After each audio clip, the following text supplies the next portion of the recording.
Welcome to Allies or Enemies. I'm Jess. And I am Sean, and today we are talking about Peacemakers, Horrors of War. And our copy was provided for review, but the thoughts in this video are all our own.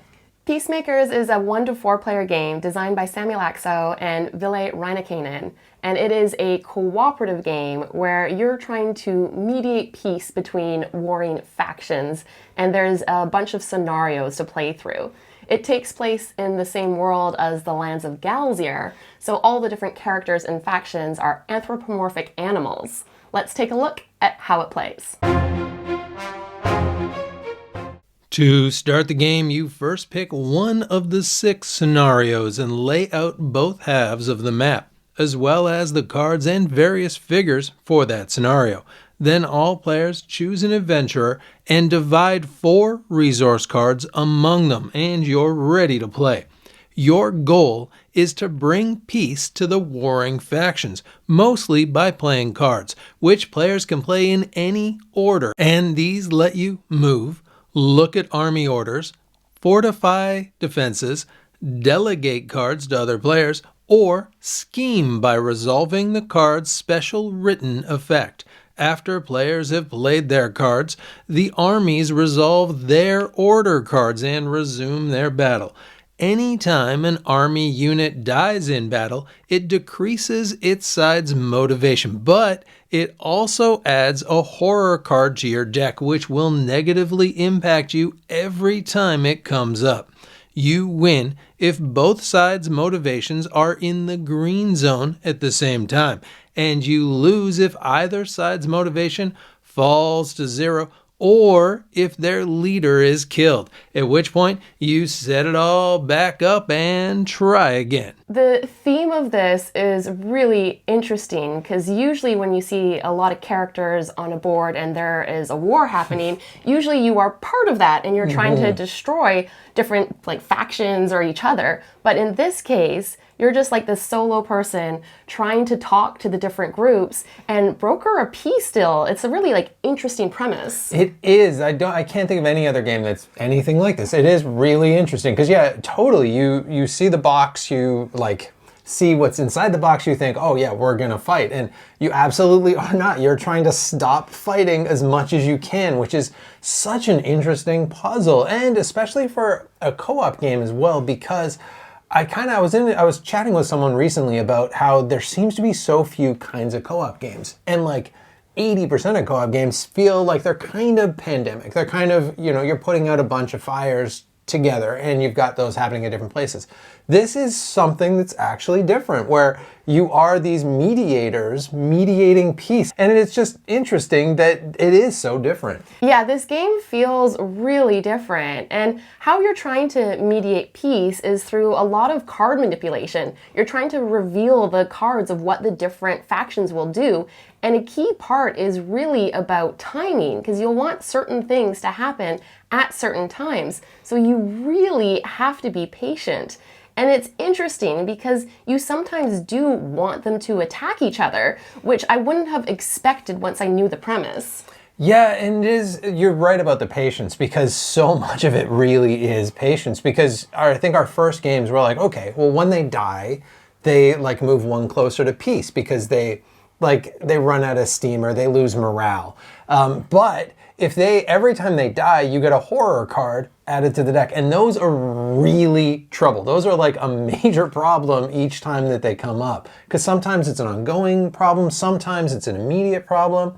So you really do want to find ways that you can move that thing just little by little, moving their bead down to peace instead of killing them. But you do want to rush and kill them, but it's generally a mistake. Yeah, and you really have to manage that, because usually the amount that each faction has to decrease is different, because they'll be starting on different amounts, or their target is different amounts as well. And it is really challenging to get that track in the right window.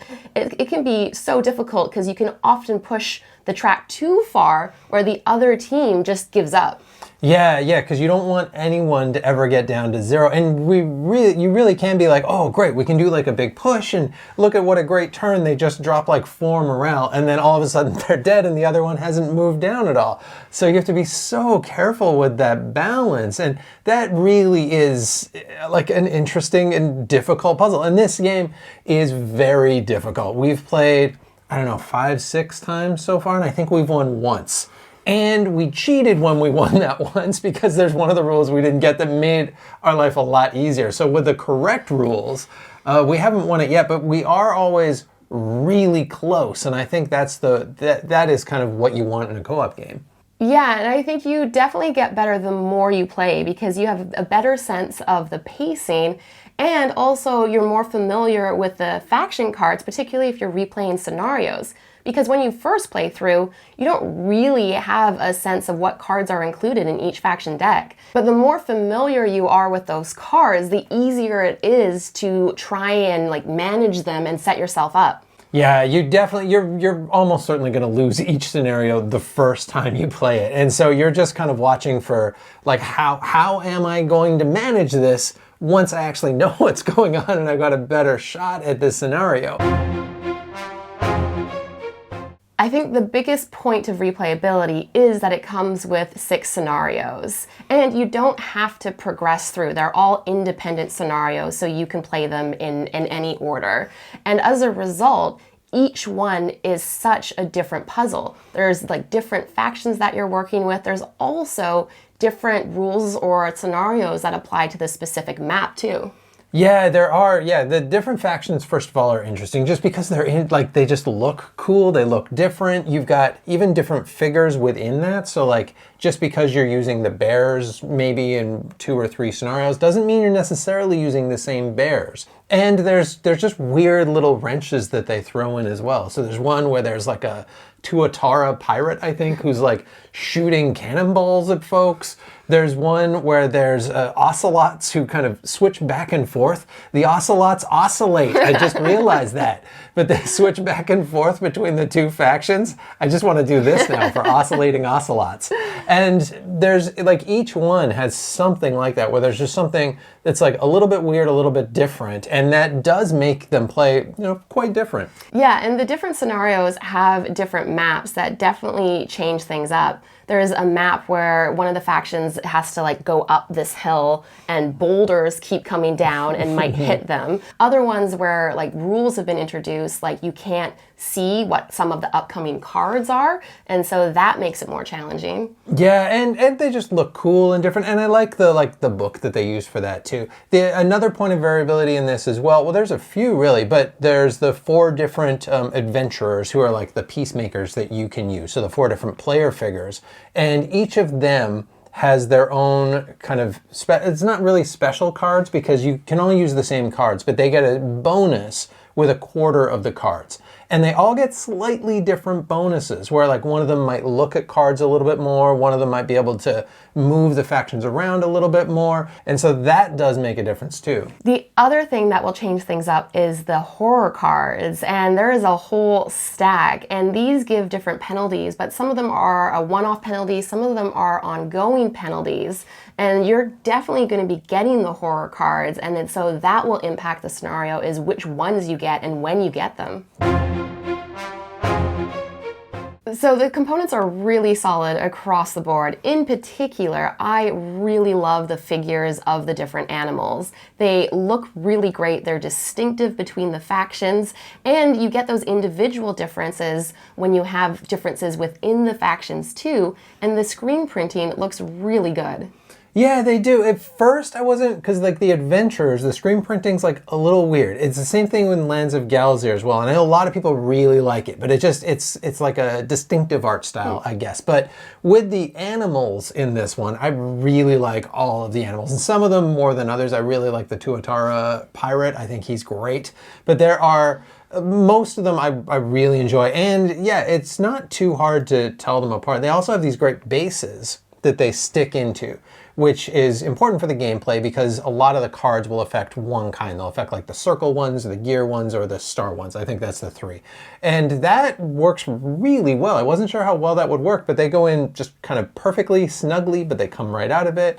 And so I was really happy with how that part of it worked. Yeah, and the different scenarios all use different maps, and those are all presented using these 2 different books. And I think that works really well because you don't need a thick board, so you're able to get 6 different scenarios and 6 different maps and all of the specific information that you need for those maps printed right on the maps. It's cool too because that also does a good job of breaking up where those 2 different factions are as well, because you've got one on the left, one on the right, and you've got the places to put their cards, and so all of that makes the game just really clear that you've got like, this is exactly where the cards go, this is where the factions go, this is where like the dead ones go, and this is like the beads that slide down along the track. So all of that just makes things pretty easy, and everything that's labeled on the map as well. There are a couple times maybe when we missed like, oh, there's like a little icon here that shows that someone's hidden there, or there's like a little icon that shows that they've got a little bit morale as long as they've got something here.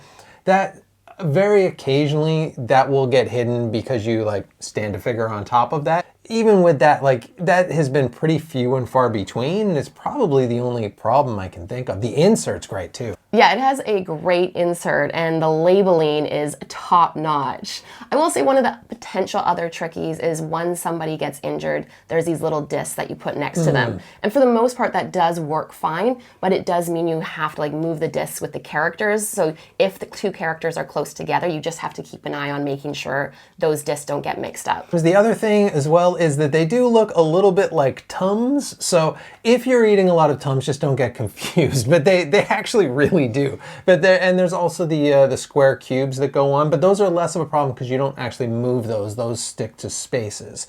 But other than those couple problems, there really isn't a lot here to poke holes in. This is a pretty solid production. So let's talk about player count. And mechanically, not a lot really changes between 1 and 4 players. You're always going to have 4 cards, but it is going to change who's got those cards. So if you're 1 player, you're going to have all 4 cards. If you're 4 players, you're going to have 1 card each. If you're 2 players, it's going to be half and half. If it's 3 players, 1 person gets 2 cards. And so that is actually kind of an interesting decision. But the more important thing is how many adventurers are on the map, because you each have an adventurer. And that does make a big difference because you need to be where people are in order to affect them. All the cards say nearby adventurer, and that means like within your hex on the map. And so usually what happens at a 2-player game is one of us is kind of whispering in the ear of the one army, the other one is talking to the other army. And that I think works really well. But if you're playing with 1 player, you're going to be using some of those cards to really move back and forth. Or what I would suggest is just play with 2 characters, because I do think the game just kind of works a little bit better. And even like thematically, like I like the story of, you know, one of you's in Rohan and one of you's in Gondor and you're whispering to the 2 kings. That just makes sense to me. Yeah, thematically it does make sense. I think it would be trickier at 3 and 4 because I don't know if it necessarily offers up much of an advantage, and you're having fewer cards per player, so that could be really tricky because you may not be in the right spot for that card too. So I would imagine at 4 players, you would probably like team up where 2 of you go to one army, 2 of you go to the other army. Maybe you even stick like in the same space so that you can share cards a bit better, but then you can take advantage of having more player powers to use. Yeah, that is one of the trickies for sure, is that in order to share cards, you have to be in the same place. And if you're like even 3 spaces apart, that's a long way to go because each hex is like a fairly big chunk of the battlefield, and a lot of the cards only let you move 1 or 2 spaces. So you don't have that many cards. You do not want to burn cards in this game.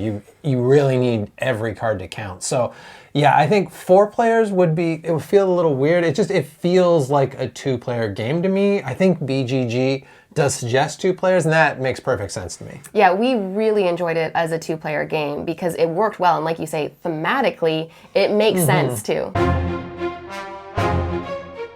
So Moving on to final thoughts, and I think there is an audience for this game, but I think it's important to know if you're part of that audience, because I think there's going to be some people where this is not the game for them. And I think part of that is it has a lot of figures on the board. It looks like it's going to be a war game, and it is not. You're not rolling dice. It is very strategic. It's very patient. You really have to manage your cards and how you're manipulating the different faction cards. Yeah, and I think that is one of the biggest things, is that you really have to have patience to win this game, because it's a hard game. You're going to lose a lot more than you're going to win, and you're almost guaranteed going to lose every scenario the first time you play it. So you're going to have to be a player who's okay with, I'm going to lose it, I'm going to learn, and then I'm going to play again, and I'm going to use the things that I learned the next time. But even within the game too, you really have to be patient. This is it really is a slow-paced game where you are understanding the cards, you're flipping them at the right moments, you're just knocking them down kind of one at a time and really trying to get them down to the right amount without them dying, hopefully, too much.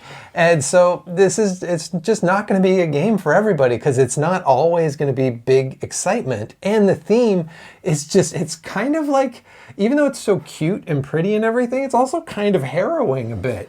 Yeah, because some of them do die, and it is war. You are trying to stop it, so you're at least on the good side of it, but it is a bit of a dark theme. And I think if you like the sounds of really kind of paying attention to the different cards the different factions have, and being able to try and set those up for just the right turn, and being able to have some turns where maybe you're not playing any cards because it would be best just to hang on to those for later. It is really about the long game. Yeah, this is really a game for people who like a difficult puzzle, but also where you're not necessarily kind of the main character in the story too. And I think that's an interesting thing in this game that is really going to appeal to some folks and really isn't going to appeal to other folks, because you've got these big armies and you're not those armies. You're not the big exciting bear with the sword. You're the little guy talking to the big exciting bear with the sword, trying to get him to not use that sword. And it's just so different than so many other games. And I think some folks are really going to enjoy that difference and think, oh, this is what a cool, totally different thing than anything else on my shelf. And other folks are going to think, you know what, I kind of wish that I was just the bears fighting against the ocelots. I kind of just want to do that. And so you'll have a sense of kind of which side of that fence you fall on. Yeah, and if you fall in the sense where you think this is a game for you, it is nice that it comes with 6 different scenarios that do feel quite different and are quite challenging, because also each scenario has 3 different levels of difficulty. So if you really want to try and master it, you can take the time to get better and better by increasing the difficulty. And the factions look cool. It is a nice looking game as well. I would be very impressed by the person who can beat the 6th scenario with the extra challenge things. Gee whiz, it's already so hard already. Sorry for my language, but gee whiz.